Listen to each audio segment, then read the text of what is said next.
일론 머스크 이 사람 또 일내고 있습니다. 요즘 아는 사람들은 다 아는 오픈 AI라는 연구소가 있는데요. 2015년에 일론 머스크가 설립했어요. 이 단체는 인공지능 특허라던가 이제 연구들을 대중들한테 공개하면서 사회적인 이득을 가져다 주는 것을 목표로 하고 있는데, 요즘에 얘가 발표하는 결과들이 여러분 진짜로 믿을 수가 없는 수준이에요. 어그로가 아니라는 걸 보여드리기 위해서 그 결과물부터 보여드릴게요. 오픈 AI는 2022년 4월 텍스트를 이미지로 바꿔주는 AI 다리2를 개발했어요. 예를 들어서 여러분이 막 보고 싶은 걸 텍스트로 설명하면 이미지를 만들어주는 거예요. 좀 장난스럽게 말씀드리면 우리나라에서 가장 좋은 반도체 책을 그려주세요 하면 뭐 이런 책을 이제 그려주는 거죠. 뭐 제 건데, 또 만약에 여러분이 북극곰이 기타를 치는 게 보고 싶다 그러면 이렇게 만들어줍니다. 코알라가 덩크하는 거 만들어달라 그러면 만들어줍니다. 더 신기한 거, 여기 있는 강아지 지우고 귀여운 고양이 그려달라 그러면 그려줍니다. 그리고 다양한 바리에이션도 제공해줍니다. 또 다른 예를 보여드릴게요. 우주인이 말 타고 다니는 걸 리얼 스타일로 보여달라. 앤디 월 스타일은 그럴싸하죠. 연필로 그린 느낌은 또 이렇습니다. 다양한 바리에이션을 제공하고 있죠. 테디베어가 미친 과학자처럼 화합물을 섞고 있는데 이걸 90년대 아침 만화 스타일로 그려달라고 하면 이렇게 쫙 그려줍니다. 디지털 아트 역시 그려줍니다. 펑크 스타일도 마찬가지. 테디베어가 쇼핑하고 있는데 또 일본 스타일 이런 것도 그려줍니다. 이집트 스타일로도 쫙 그려줍니다. 정말 리얼하죠? 그런데 이런 그림뿐 아니라 상상도도 그려줘요. 예를 들어서 다른 차원으로 향하는 스프를 디지털 아트로 그려달라는 어처구니없는 요구도 들어줍니다. 벽화 스타일로도 그려주죠. 지금까지 보신 건 사실 장난 수준이에요. 여기 미술관에서 1번 위치에 강아지가 있습니다. 인공지능한테 말하면 이 강아지가 다양한 포즈로 다양한 시선으로 있는 걸 만들 수 있어요. 그런데 저는 이 강아지가 할아버지 옆에 있는 게 싫습니다. 옆에 그림으로 옮기고 싶어요. 인공지능한테 옮기라고 말하면 바로 옮겨줍니다. 다양한 바리에이션 역시 제공해주죠. 그런데 그냥 이 강아지가 앞에 있으면 좋겠다 그러면 강아지를 앞으로 빼줍니다. 다양한 바리에이션 역시 제공되고요. 이 외에도 과거의 천재들의 그림조차 베껴서 그려버립니다. 이거는 넥스트 렘브란트 프로젝트랑 굉장히 비슷한 느낌인데요. 1669년에 죽은 렘브란트가 살아있다면 어떤 그림을 그릴까요? 마이크로소프트랑 데프트 공대 과학자들은 렘브란트의 작품 346점을 인공지능한테 학습시켜서 인공지능이 렘브란트의 화풍을 완벽하게 베껴버리도록 만들었습니다. 400년 전 렘브란트를 현세대로 창조해냈죠. 여러분은 인공지능이 그린 렘브란트 화풍의 이 그림과 실제 렘브란트의 화풍을 구분하실 수 있습니까? 다리2 역시 오리지널 이미지만 딱 보고 여러 바리에이션을 만들어낼 수 있습니다. 정말로 놀라운 수준이에요. 화풍을 거의 완벽하게 베껴버립니다. 진짜로 이게 말이 됩니까?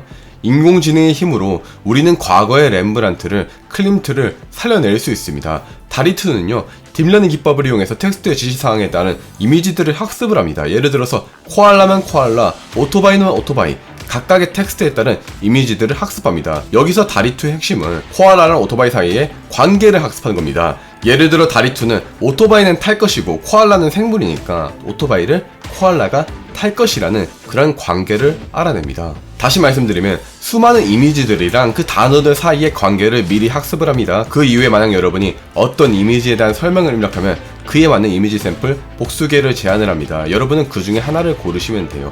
만약에 원하는 게 없으면 근접한 결과가 나올 때까지 계속해서 반복하면서 정교하게 맞춰나가죠. 아쉬운 게 있어요. 제 가치관 중에 하나가 가식 없는 솔직함이거든요. 저는 솔직함을 굉장히 지향하고 있습니다. 그리고 제 채널에 이제 시청자 80% 이상이 남성이고 그 중에서 대부분이 만 25세 이상이에요. 굉장히 나이가 높은 편에 속하죠. 그리고 아마도 여러분 대부분은 일본 AV를 보신 적이 있을 겁니다. 그리고 아시다시피 일본 AV는 모자이크가 있습니다.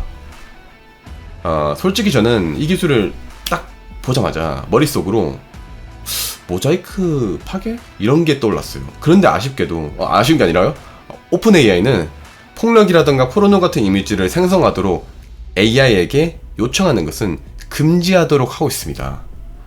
야, 참 이 형도 참 내로남불인 게 자기는 막 승무원 더듬고 뭐 한번 하자고 한 다음에 3억으로 입마금하지 않나, 엠버드랑 불륜하지 않나. 참 실리콘밸리에 잘 나가는 형님들은 본인들은 막 불륜할 거 다 하고 뭐 할 거 다 하고 뭐 그러면서 말로는 막 부적절한 이미지는 차단한다고 하니까 저는 믿음이 잘 안 가요. 저만 그런가요? 그런데 뭐 딥페이크라던가 뭐 포르노라던가 이런 것들에 사용될 수 있고 그 리얼함이라던가 그런 것들이 진짜 상상을 초월한 수준일 테니까 이런 거를 막으려고 하는 것은 정말로 저는 이해는 갑니다. 당연히 그래야 되겠죠. 사실 오픈 AI가 DALL-E 2를 만드는 것은 이제 세 가지 목표가 있는데요. 첫 번째로 사람들이 시각적으로 어떤 걸 표현한 것을 돕습니다. 그리고 두 번째, 인공지능이 만든 이미지는 이제 우리가 시스템이 우리 인간을 어떻게 이해하고 있는지, 아니면 배운 걸 그냥 반복하고 있는지, 이런 것들을 인간에게 알려줄 수가 있어요. 마지막으로 인간이 AI를 더 잘 이해하도록 도와줄 겁니다. 물론 뭐 학계라던가 업계에서는 이런 DALL-E 2에 대해서 이제 우려라던가 기대감이 공존한다고 해요. 왜냐면 이게 일반 대중들이 쉽게 사용할 수 있도록 퍼진다면 앞서 말씀드렸듯이 엄청난 포르노, 그리고 딥페이크, 또 가짜뉴스들이 판을 칠 겁니다. 대중들은 훨씬 더 많이 속고 그럼으로 인해서 더 많이 고통받을 수가 있어요. 그리고 머스크가 포르노로 사용이 되지 않겠다고 했지만 인간은 늘 그런 장벽들을 뚫어버렸어요. 또한 일론 머스크는 야스 머신까지 만든다고 했고, 앞서 말씀드렸듯이 여러 뭐 불륜이라던가 뭐 승무원 성적인 뭐 그런 거라던가 그런 논란까지 있는 일론 머스크의 성격상 입으로는 막 막는다고 막 그러겠지만 실제로는 잘 모르겠네요. 이미 DALL-E 2의 원리가 공개되어 있으니까 비슷한 애들은 순식간에 만들어질 겁니다. 그러면 정말로 있어서는 안 될 그런 일들이 뭐 딥페이크라던가 그런 것들이 발생해가지고 고통받는 분들도 생기게 될 것이고, 사실 그건 바람직한 일은 아니죠. 다만 기술 자체는 나쁜 건 절대로 아니에요. 기술은 늘 중립입니다. 사용하는 사람에 따라 그 모습이 달라질 뿐이죠. 철학자 칼 야스퍼스는 말했습니다. 기술은 선과학을 초월해 있다. 기술이 행복과 불행에 대해서 어떤 역할을 할 수 있으나 그 자체는 중립적이다.